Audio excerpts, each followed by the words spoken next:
Hello बच्चों, let's see this question. Single option match matrix. Column 1, option A, P1 V1 equal to P2 V2 equal to P3 V3 so on. V1 by T1 equal to V2 by T2 is equal to V3 by T3 is equal to so on at constant pressure. Option C, R is inversely proportional to square root of 1 by D. Option D, P is equal to P1 plus P2 plus P3 plus so on. Option E, PV equal to 1 by 3 M into N into C square. Column 2, P, kinetic equation of ideal gas. Q, Boyle's law. R, Dalton's law of partial pressure at constant temperature. S, Gram's law. And T is the Charles law. अब इस question को समझने के लिए हमें कुछ important की concepts के ऊपर ध्यान देना होगा। सबसे पहला जो की कॉन्सेप्ट हमारे को समझना है that is the Boyle's law.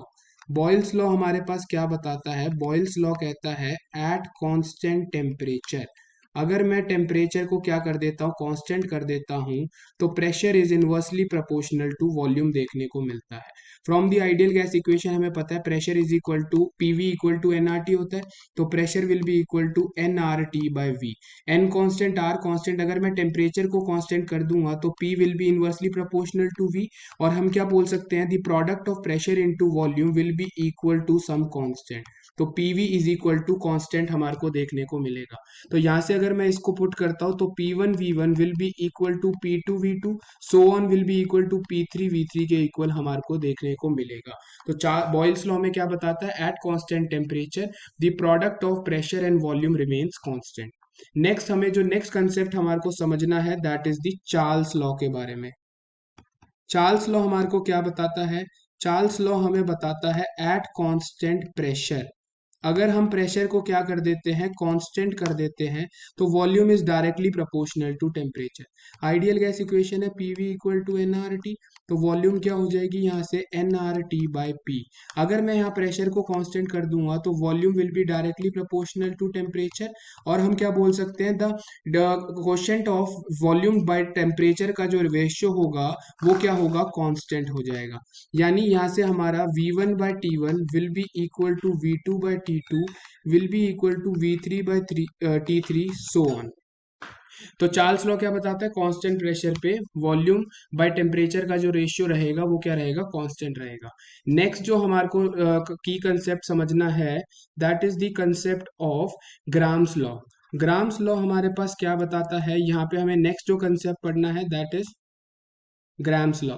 Graham's law ये बताता है the rate of diffusion of a gas through an aperture is inversely proportional to square root of molecular mass, और it is inversely proportional to square root of density. तो ये हमारे पास कहाँ से पता चलता है? हमें ग्राम्स लॉ से पता चलता है कि जो रेट ऑफ डिफ्यूजन होता है, ये आर क्या बताता है, this is the rate of diffusion of a gas through a aperture, it is inversely proportional to square root of molecular mass बोल सकते हैं हम, या फिर हम उसको बोल सकते हैं it is inversely proportional to the square root of density। ये हमारे को किससे पता चलता है? ग्राम्स लॉ से पता चलता है। नेक्स्ट की कंसेप्ट जो हमें पढ़ना है Dalton's law of partial pressure के बारे में पढ़ना है।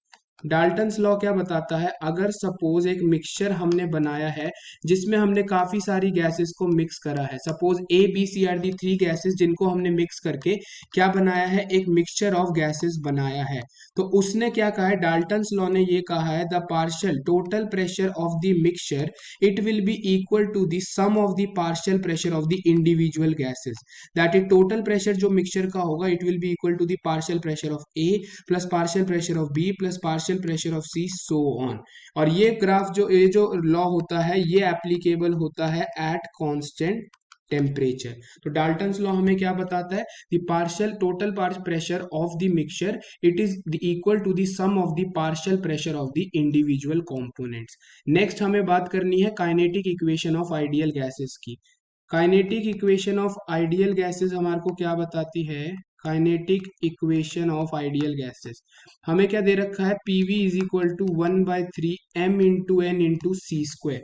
यहाँ पे जो c होता है this is nothing but the root mean square velocity of the molecule which is given by 3RT/m। Under root of 3RT/m हो जाएगा। अगर ये वैल्यू मैं यहाँ सब्सटीट्यूट कर देता हूँ 1/3 m इंटू एन, तो यहाँ पे क्या आ जाएगा 3RT/m देखने को मिलेगा। m एन m कौन कैंसिल, 3 and 3 गॉट कैंसिल, तो ये क्या आ जाएगा, PV is equal to NRT. तो यहाँ से हमने क्या देखा, ये जो इक्वेशन है ये हमारे को kinetic equation, kinetic behaviour explain करती है आइडियल गैसेस का, where the product of pressure into volume is equal to 1/3 into m, where m is the mass of the particle, n is the number of the particle, and c is the root mean square velocity of the molecule।